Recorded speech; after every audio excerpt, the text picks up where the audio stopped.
Mustaqillik bo'lmasa, erkinliging bekkiyin, erkinliging bo'lmasa, huquqlaring bir tiyin. Assalamu alaykum. Dünyanın her qaysi joylariga tarqaqlashib o'ltiraqlashgan aziz Uyg'ur millatim, vatandoshlarım yaxshimisizlar? Biz bugungi bu leksiyarimizda nima uchun navbatda Uyg'urlarning bir taldan, ya'ni dunyoning har qaysi joylariga tarqaqlashib o'ltiraqlashgan Uyg'urlar to'plashib joylashgan rayonlarga bir taldan sandık üretiş arkalık ularning ovozini to'plash bilan bir reisni saylab chiqib ve o arkalık bir merkezi hükümetini kurup chiqishning ne kadar zürür ve intayin muhim ekanligi ustida to'xtalamiz. Hammangizlarning xabari bo'lganidek, biz 2 yildan ortiq vaqt Uyg'urlarning nima uchun tashqi dunyoda bir merkezi hükümetini derhal kurup chiqishning zürürligi haqida ko'plagan yozma, nutuq ve tushunchalarni berdik. Biz bu jarayonda merkezi hükümet kurishdan ibaret bu ulug'vor g'oyani qo'llaydigan xalqimiz ichidagi ulama, ziyoli, tijoratchi ve yoshlar, ayollar, erlar, yani umumiy xalqimizga vakillik qiladigan mana shu xalqimiz ichidagi ilg'or kishilar tarafidan to'plangan bir merkezi hükümet qurish to'pini qurib chiqdik. Hozir uningda bilishimcha 200dan ortiq bizning vakillarimiz shu yerda turib tashviqotimizni birlikda muzokara qilyapmiz. Aziz vatandoshlarım, undan bo'lsa bizga qo'yiladigan bir savol. Hazır tashqi dunyoda 5, bizning hisobimizda 6 Sharqiy Turkiston surgundi hukumati mavjud. Biz bu vaqtda jiq to'xtaldik.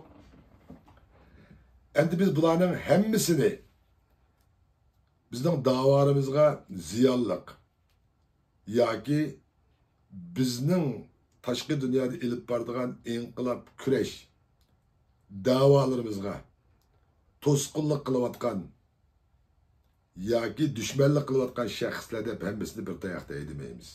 Sababi bularning ichida vatanparvar qarindoshlarimiz bor. Shunga xalqaro siyosatda bir hukm bor. U bo'lsa-mu xoinlar vatanparvarlar ichidan chiqadi deydigan bir aqliy so'z bor. U deganlik dushman mana mushundaq bizga o'xshash millatlarning ilib berayotgan inqilob kurash da'volariga buzg'unchilik qilish uchun shu da'voga aralashgan ve şu da'vodan nihoyat muhim o'rin olgan shaxslarni izlab, ularni turli şekilde o'zining irodasi uchun xizmat qildirishga tirishadi ve bir qism irodasi bo'sh kishilar bu dushmanlarning foydalanishiga yo'l qo'yib, o'zi bilib bilmay xoinlik qilib qoladi. Uning uchun xalqarada xoinlar vatanparvarlar ichidan chiqadi deydigan bu aqliy so'z vujudga kelgan. Demakchi o'g'limiz Uyg'urlardek tarixda imperiyalarni qurgan, xonliqlarni qurgan, davlatlarni qurgan, hatta Chingizxondek intayin kuchli bir hukmronga siyasi ve harbiy jihatdan yetakchilik qilgan. Hatta ularning yeziqini barpo qilib bergan. Ana aşındaq bir jangovar, aqlliq, kurashchan, dunyoga davlat qurish ve davlatchilikni o'rgatgan bu Uyg'ur millatining bugungi kunlikda tashqi dunyoga chiqib bir davlatning 6 hukumatini barpo qilib qo'yishi bu inson tasavvur qilinmaydigan ve qabul qilinmaydigan milletimizin xalqaro sahnalardagi sharifiga, sha'niga ve onun nomusiga ağır derece daxil yetkazadigan bunday hareketlerini ko'rib turibmiz. Onun uchun biz Uyg'urlarning tashqi dunyoda jiddiy hareketga kelib bir merkezi hükümetini qurish ve bu orqali tashqi dunyoda ilib boradigan kishilik huquq, inson haqlari, mustaqillik, haq talab, zimin davolarini bir sistemli holda ilib berish uchun chaqiriq qilyapmiz. Bu intayin muhim. Unda bo'lsa bunga qanday yetimiz? Nima uchun shu hozirgi mavjud 6 sürgün hukumatning ichidan birini tanlab, ularni taraq qildirish bilan bu markaziy hukumatni qurishdan iborat bunday bir jafoliq va sharaflik ishni qilamdiq yoki shularning ichidan birini tanlab chiqib, shularni kuchlantirib bu ishni hal qilamdiq degan savolni aytib ko'p. Unda qilishga bo'lmaydi. Sababi bularmu xalqdan ayrilgan holda bir qancha top kishilar 10, 15, 20 kishilar bir yerga yig'ilib, o'z oldiga birdan Sharqiy Turkiston sürgün hukumatini qurib, yuqorida biz degandek tashqi dunyoda xalqaro Uyg'urlarning siyosiy sapasi va nomusiga ig'ir darajada daxl tarz yetkazdi. Uning uchun bularning ichidan birini tanlab bekitishga bo'lmaydi. Unda bo'lsa Uyg'urlar ichida bir qadar to'nilgan, xalqaroga bir qadar ta'sir ko'rsatgan Dünya Uyg'ur qurultayiga o'xshash bir tashkilotni ko'tarib chiqib, uning nizomnomalarini tegishtirish orqali buning bilan birlashib bir markaziy hukumat qurishga bo'lamda? Yo'q, bo'lmaydi. Sababi Dünya Uyg'ur qurultayi o'zining nizomnomasi bo'yicha o'z a'zolari va a'zolik badal puli to'lagan kishilar tarafidan ilib berilgan saylan bilan qurilgan bir tashkilot bo'lg'achqa, uning ilib borgan faoliyatlari xalqimizning mustaqillik, hurlik, erkinlik ve zimin davalarının bir parçası bo'lsa-mu, lekin hammasi emas. Uning uchun biz bundaq bir tashkilotni umumiy xalqqa vakolatan ish ilib bordi deb yuqori o'ringa ko'tarsak to'g'ri bo'lmaydi. Yuqorida biz degandek, chunki uningga xalq, ya'ni siz ovoz berdingiz. Uning uchun bizning qayta ta'kidlaydiganimiz, biz Uyg'urlar uzun vaqt bir mustamlika ostida qolgan millat bo'lganligimiz uchun özümüzün bir puhra buluş süpütü bilen saylaş ve sayılıştan ibaret bundak bir mukaddes hukukumuzdan ve burçumuzdan bağlılığını bilmeyimiz. Çünkü biz işletip bakmadık. Onun için biz tashqi dünyada demokratik saylam prensiplerine uygun halda, xalqarалық saylam prensiplerine uygun halda, Uyg'urlarning bir taldan bilet taşışı arkalık bir reisini saylab chiqib, shu orqali bir markaziy hukumatni vujudga chiqarish intayin zarur. Va biz navbatni qilmasak bo'lmaydigan birdan bir yo'l. Uning uchun biz mayli hozirgi mavjud Sharq Turkiston sürgün hukumatlarining prime minister reislari olsun yoki tashkilotlarda vazifa ilayotgan bir qism ilg'or tajribasi va shaxslarimiz olsun. Mayli o ziyoli olsun, ulamo olsun, ayol olsun, er olsun. Vatan milletinin menfaati için öz menfaatidan kechalaydigan her qanday bir shaxs o'zining nomzodligini xalqimizga tashlasa bo'ladi. Uning uchun bu biz uchun intayin muhim. Shunday qilgan chig'imizda andin bizni kuzatayotgan xalqaro, ya'ni bo'libmi demokratik Amerika boshlab Yevropa davlatlari bizning Uyg'urlarning bir taldan bilet tashlab bir markaziy hukumat qurib chiqqanligimizni kuzatib, ko'rib, rasmiy ishongan chig'ida bizning bu hukumatimiz bilan bular rasmiy tashqi dunyoda bir diplomatik munosabat o'rnatdi. Shunday qilgan chig'imizda bizningki hozirgi zimin haq talab davolarimizni rasmiy bir siyosiy sahnaga, ya'ni siyosiy pallaga ko'targan bo'lamiz. U deganlik xalqaro siyosatlar ichiga kiralaydi. Uning uchun biz nəhayət tez ve qısqa vaqt içində bütün Uyg'urlar özümüzden saylaş ve sayılışdan ibaret bundaq bir muqaddas hukukumuzni, burcumuzni o'ttirg'i qo'yib ve işletip şu orqali bu markaziy hukumatni darhol amalga oshirishimiz lozim. Undaq desak, ko'plagan kishilar bizga Dünya Uyg'ur qurultayimi o'ziga tushliq ish qilyotdi-ku. Biz nima uchun ularning qilayotgan emgigiga to'g'ri baho bermaymiz? Ablacan Leylnaman sen 20 yılınızı bu Dünya Uygur Kurultayı karıştırıp kilovatsa. Nimi için sen bulağa bir aktif, pozitif, yani bulağını rıgbetlendirdiğin bir sözlerini, bulağını emgikliğe doğru bağa vermeysen diyen suallarını koydu. Ben 20 yıldan beri Amerika'ya çıkkınım 30 yıl bulaydı hazır. Muşi cereyanda toxtamayma Dünya Uygur Kurultayı'nın bir kısım yetersizliklerini oturup koyduğum raz. O bozumu Dünya Uygur Kurultayı'nın muşu tashqi dunyoda faoliyat ilib berish uchun dunyodagi barliq mustaqil davlatlarning, ya'ni Birlashgan Davlatlar Tashkiloti ichidagi davlatlarning va sirtidagilar bo'lsin, bularning boshqa davlatlar bilan quruqlikda birga turishdan iborat bunday bir shartnomaga imzo qo'ygan davlatlar bo'lganligi uchun bevosita bizning mustaqillik davorimizni xalqaro sahnalarga ko'tarib kirolmayotdi. Bu ularning ojizligi emas, aksincha bu bularning programmasida belgilangan bir prinsip.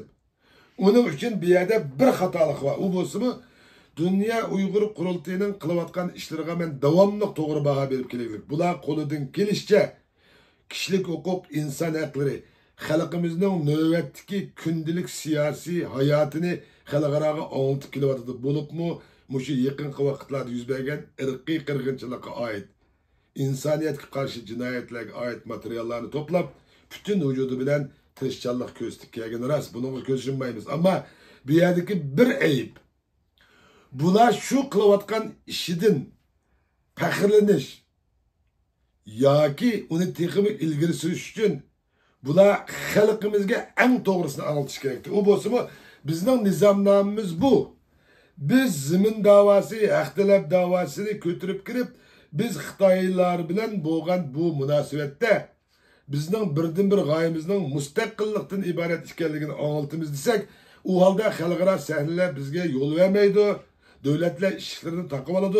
Onun için biz bunu kılaylı. Bu bizimki prensipimiz, bizim nizamnamemiz.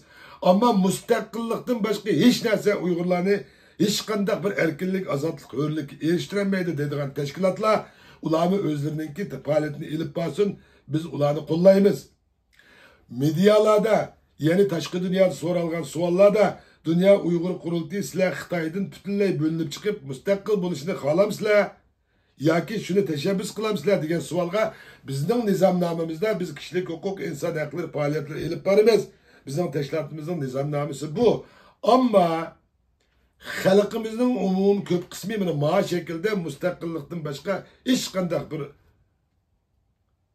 ustqorilma bu millatni erkinlik, hurlik, ozodlik olib chiqolmaydi deb qaraydigan bu millatimizning asosan degidek o'rta g'oyasi ve bununla vekillik kıldığın mandak teşkilatlar yoki hükümet guruhlar, partiyalar var deb ular bundak bir medyalarda bunda bir hakikatini deyishini o'rganish kerak. Shu chog'da xalqimiz ularda yo'q bir narsani talab qilmaydi da, bularning shu nizomnomasi bo'yicha elib berayotgan ishini baholaydi. U chog'da Dünya Uyg'ur Qurultayi bugünkidek xalqimiz tarafdan qattiq ayıplanadigan ve haqoratlanadigan bundak bir ziyonlik ishlardan ner turalaydi. Bir yerde bir samimilik olmak lazım. Ularning qilayotgan ishi kichik ish emas. Bu kishilik huquq, inson haqlari, xalqimizning kundalik ahvoli, Xitoyning yurgizayotgan navbatdagi zulmlarini xalqaro qonunlar bo'yicha anglatish bu odatdagi kichik ish emas. Bu nomus qiladigan ish emas. Ama bir yerde qandaqdir xalqimiz mustaqillik demaganligimiz uchun bizni qo'llamaydi degan bir narsa kallasiga kirib qilib, tashqi dunyodagi medialarga bizning maqsadimiz Xitoyning navbatdagi bu qirg'inchiliklarni to'xtatish, Xitoyning o'zining asosiy qonunlariga, avtonomiyalik qonunlariga ijro qilishiga qistash degandek gaplarni qilib, ondan xalqimizningki noroziligiga uchrayapti. Bu yerdagi masala xalqimizmi oydinlashtirilishi kerak. Dünya Uyg'ur Qurultayidan mustaqillik, ozodlik, hurlik haqida kishilik huquq bu zimin davosini xalqaro sahnalarda talab qilishga qistash bularning prinsipiga uygun emas. Ularningmi xalqimizga qilinmaydigan ishini qilaman deb o'z nizomnomasida yo'q bir narsani aytib qo'yganligi uchun bu xalqimiz tarafdan ayblanyapti. Shuna bu nuqtalar oydinlashmoq lozim. Demakchi o'g'lim, men Dünya Uyg'ur Qurultayiga mana bu jihatdan baho beraman. Kishilik huquq, inson haqlari davosi bizning mustaqillik, hurlik, ozodlik davorimizning bir parchasi, ama hammasi emas. Çünkü ularning birincisi umumiy xalqimiz tarafidan saylanmagan, ikkinchisi ularning nizomnoma prinsipida bunday bir narsa yo'q.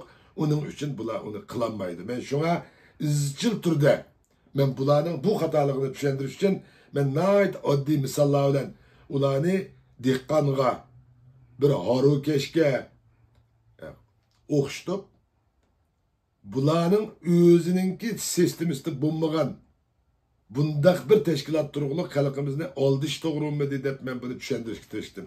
Bo'libmi yaqinqi kunlarda hammamizdan xabari bo'lganidek bu Dünya Uyg'ur qurultayining rahbarlik qismida bir qism krizislar yuz berganligi uchun xuddi men ilgirki videorimda degandek bu Amerikada bir haraq ichib yoki zaharlik chekimlik chekib mashina haydab tutilib qolgan odamlarni faqat oilasini beqish uchunlam uyi bilan ishiga boradiganga ruxsat qildi mashina haydashga. Agar u boshqa yoqqa ketib qolsa, uning bekitib qo'ygan bir asbob bilan shu qonun organlari shu ishxonasida o'tirib bu mashinani xohlagan vaqt to'xtatib qo'ya oladi degan bir misolni keltirdim. Mening o misolni keltirishlik asli maqsadim mana shundoq bularning ishki qismida, rahbarlik qismida mana shunday qonunsiz bir ahvollar yuz bergan chig'ida bu albatta buni iqtisod bilan ta'minlayotgan ve bunu qo'llayotgan NED, National Endorsement for Democracy, ya'ni xalqaroni demokratiyalashtirish bu fondining pul berayotgan organlari bularning harakatlarini kuzatib turayotgan bo'lg'achqa balkim mana shunday rahbarlik qismida cho'ng bir qonuniy jihatdagi bir jinoiy javobgarligi surishtirilgan bir masala yuz berganligi uchun balkim ular knopkasini besib biz degandek bu mashinani vaqtincha to'xtatib qo'ygan bo'lishi mumkin. Uning uchun buning ichidagi nurg'unlagan xalqimizga intayin yuksak darajada anlatayotgan bu ziyonlarning qandaqtu birlarining oilasi ve ailedeki iqtisadi ahvali, yani bir kısımlarının vatan içindeki urug' tuqqanlaridan ensirganligi o'xshash turli bahonalarni ko'rsatib bu qitimqi saylamga bir talla nomzodning o'zini ko'rsatishi bilan uningga qarshi nomzod yo'q, bu demokratik saylamlar intayin xilof holda bir saylamni ep berishga bularning harakat qilishi ve u to'g'riliq bayonot berib uni qabul qilishi bu demokratik bir sistem qabul qila oladigan masala emas. Bu nuqtadan qaraganda bu tashkilot balkim, yani balkim biz yuqorida degan National Endorsement of Democracy, xalqaro demokratiya tarqitish bu fondi tarafidan berilgan bu iqtisoddan ayrilib qolgan bo'lishi mumkin, bu bir faraz. Ama bu pulning kesilib qilishi bizni xo'sh qildigan bir narsa emas. İmkan bak kesilmegen bo'lishi mümkün. Kesilmesin. Çünkü kişilik hukuk insan hakları davası mı bizden davamlıq toxtamay anlatıp durduğun, kambosu bulmaydıgan bizden aşı müstakillik, hürlük, azatlık davalarımızdan bir kısmı. Şunun için ben bunu benim kimligim ve bu Dünya Uygur Kurultayı karşı ilip bağın faaliyetlerimdeki asli maqsadim bularning qilayotgan ishlariga ko'z yumish emas, aksincha rasti bilan qilishni talab qilishdan iboratdir.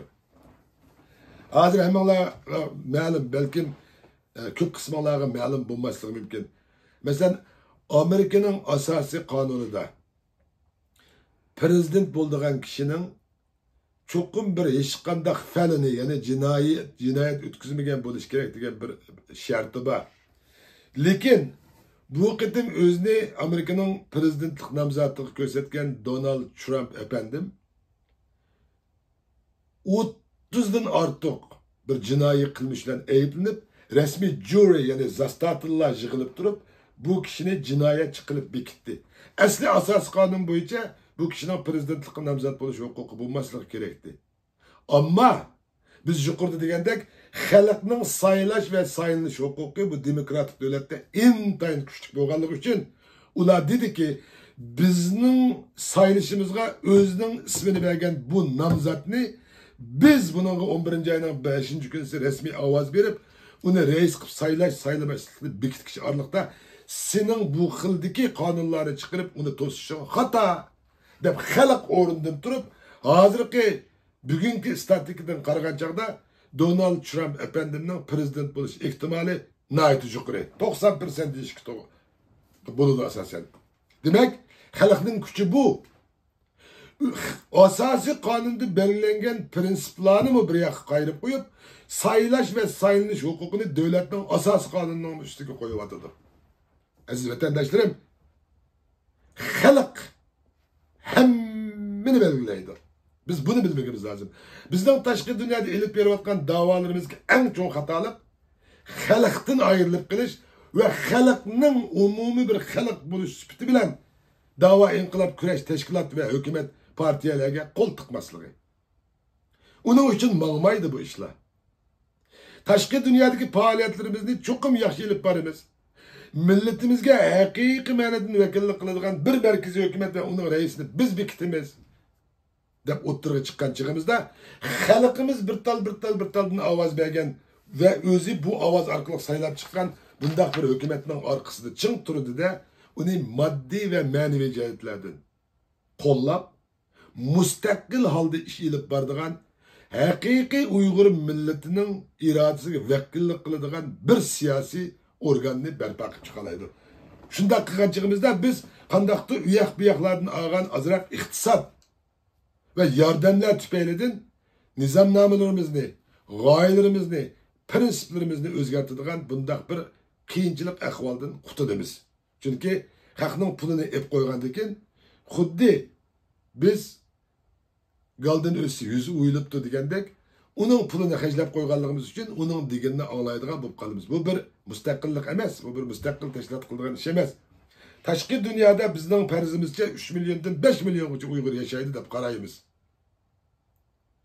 Hozir bu tashqi dunyodagi mavjud erkin dunyoda yashayotgan Uyg'urlar birlashib bir hukumatni va uning xalqaro qonunlar bo'yicha xalqaro prinsiplar yo'l qo'yadigan shaklda bir muntizim bir hukumatni qurib chiqish va hatto uning tashqi dunyoda askarlarni turg'izishdan iborat bunday bir ulug'vor g'oyani qo'lga keltira olamiz va uni baqalaymiz, rivojlantira olamiz.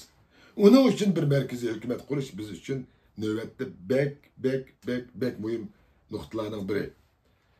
Xo'sh, bugungi temamizga asli muhim nuqtamizga qaytib kelsak, biz bu markaziy hukumatni qurish tayyorlik komitetini qurgandan keyin Uyg'uriston Cumhuriyetçiler Partisi mening partiyadagi raislik vazifamdan istifa berib, Uyg'uriston vaqtliq hukumatiga barliq partiya a'zolarining demokratik ovoz bilan vaqtliq bir hukumatni qurish va uning saylimini elib berib, meni bu vaqtliq hukumatning raisligiga tayinladi. Bu vaqtliq hukumatning vazifasi nima? Ismiga o'xshashlan bu bir vaqtliq hukumat.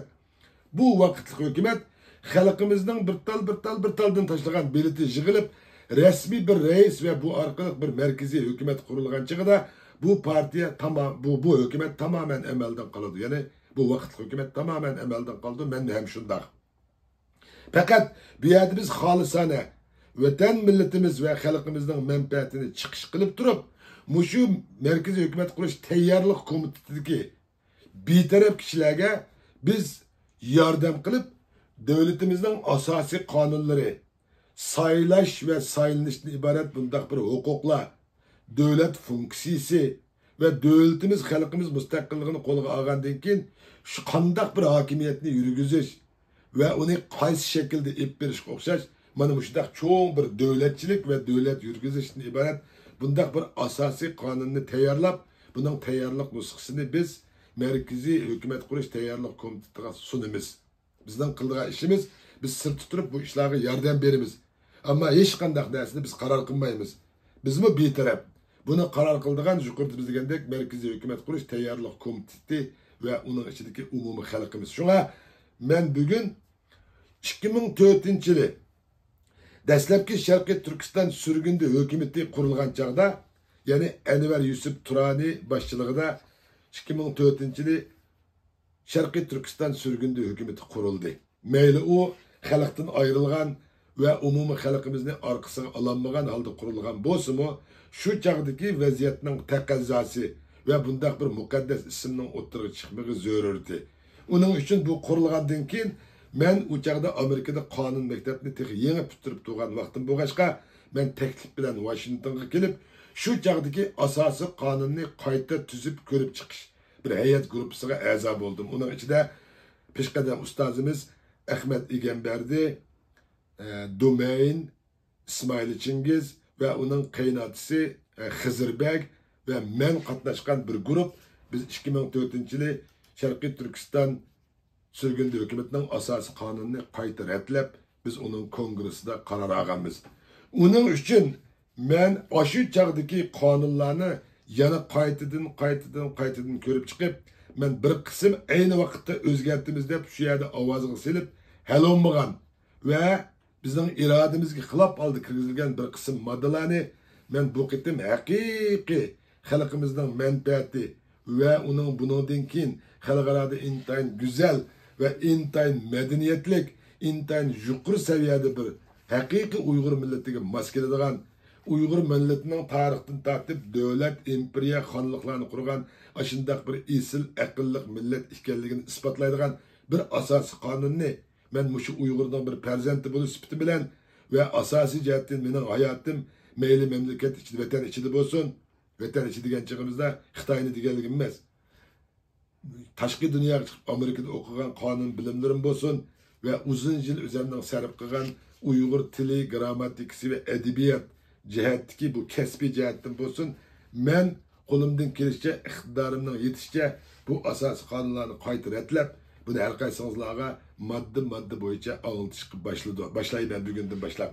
Shunga men tövende Uyg'uriston, ya'ni Sharqiy Turkiston Cumhuriyeti davlat asosiy qonuni deb men bu qonunlarni sizlarga anglitishga boshlayman. Buni umumiy xalq anglagandan boshqa Merkezi Hükümet Qurish Tayyorlik Komiteti muzokara qilib, yana xalqimizning ichiga silib, buning ichida o'zgartiradigan, tuzitadigan moddalar bo'lsa tuzitib, birlikda xalqimiz bilan muzokara qilib, biz buni xalqimiz bir taldan bilat tashlab, bir merkezi hükümetni vujudga chiqaruvchi bo'lgan arliqda biz bu tayyorlik xizmatlarini ishlab bitiramiz. Uningdan keyin bu tayyorlik komiteti buni yangidan qurilgan merkezi hükümetga beradi. Ular o'zining qurilgandan keyin, rais saylangandan keyinki bu merkezi hükümetning kongresi, ya'ni majlisi buni qarab chiqib, qaror qilib xalqimizga yo'llaydi. Endi men Uyg'uriston Sharqiy Turkiston Cumhuriyeti davlat asosiy qonuni deb boshladim temisini. Chunki xalqimizning ichida davlatimizning ismini ikki xil atash mavjud. Bir qismlar bo'libmi O'rta Osiyodagi vatandoshlarimiz Uyg'uriston deb ataydi. Yana bir qism kishilar Sharqiy Turkiston deb ataydi. Shuning uchun bu ism navbatda biz talishadigan muhim nuqta bo'lmay, aksincha biz bekitadigan bir nuqta emas. Uning uchun bu asosiy qonunning temisini hozircha Uyg'uriston Sharqiy Turkiston Cumhuriyeti davlat asosiy qonuni deb oldik. Men buning kirish so'z qismini o'qib, bugun biz bir qancha moddalar bilan tanishimiz. Kirish so'zimiz mazkur asosiy qonun 1944-yil 10-oyning 1-kuni Xitoy kommunistlari o'z davlati, ya'ni Xitoy Xalq Cumhuriyetini jakalab, vatanimiz tuprog'ini asta qonunsizlarcha yo'shirin suiqasd va aldamchilik, shakli o'zgargan tajovuzchilik orqali ishg'ol qilib olgandan keyin o'z vatan tuproqlarida bexatar yashash imkonlaridan ayrilib, chet ellarga qochib chiqib ketishga majbur bo'lgan muhojiratdagi keng surgun hayotda yashayotgan Uyg'ur xalqining irodasiga asosan tuzib chiqildi.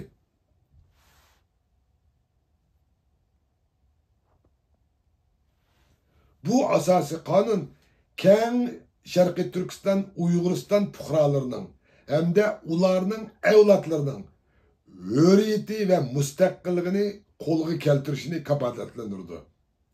Shundaqla xalqimiz haqiqiy hurriyat va mustaqillikka erishgandan keyin amal qilishga tegishli davlat qurilmasi, davlat boshqarish tuzumi, davlat fuqarolarining haq-huquqlari va dog'dam kelajak yo'lini ko'rsatib berdi. Bunaqa qo'shimcha bir modda xalqimiz muqaddas davlatimizning ismini ikki xil atab kelayotgan bo'lg'achqa, mazkur asosiy qonunda ham davlatimizning ismi Uyg'uriston, Sharqiy Turkiston deb ilindi. Merkezi hükümetinin ismi tashqi dunyoda yashayotgan barliq Uyg'ur xalqining demokratik şekilde ovoz berish bilan bekitilib chiqildi. Bu deganlik hozirgi yaqinda qurmoqchi bo'lgan xalqimizning bir taldan bilan tashlash orqali qurmoqchi bo'lgan bu merkezi hükümetning ismimi qandaqdir majburiy bir guruh, bir kuch tarafidan emas, yana xalqimiz tarafidan bekitildi. Xalqimiz bu qitimki merkezi hükümetning ismi nim deb atashni xalqimiz bellaydi demoqchimiz. Endi devletimizin ismi kelgan çıkımızda halkımız toluk müstakilliğini kolga algandan keyin azap, müstakil ve hürlikke erişken keng halkımızın yani vatan içideki umumi halkımızın taşqi zoravan güçlerinin besiminden hali halda öz arzusu vakalten qaytı bekitilip çıkıldı. Keçirola. Birinci bölüm. Devlet ismi, yer kölümü, halkı, devlet bayrağı, yani halkı degende puhraları, devlet girbi, devlet tili, devletin paytaxtı, devlet marşı, milli kasem, Cumhuriyet günü bayramı, heyet ayem bayram günleri, kahramanlarını hatırlaş, matem günü ve siyasi partiyalar üstüde elip verildi. Ondan sonra birinci madde. Devlet ismi ve yer kölemi. Devletimizin ismi Uyguristan, Şarkı Türkistan. Biz yukarı degендek bu isimni keyin vatanimiz azat bo'lgandan keyin xalqimiz tanlaydi. Yer kölemi 182 milyon 8418 kvadrat kilometre. İkinci madde. Devlet puhraları ve devlet tüzümü. Uyguristan, Şarkı Türkistan halkı yani puhraları.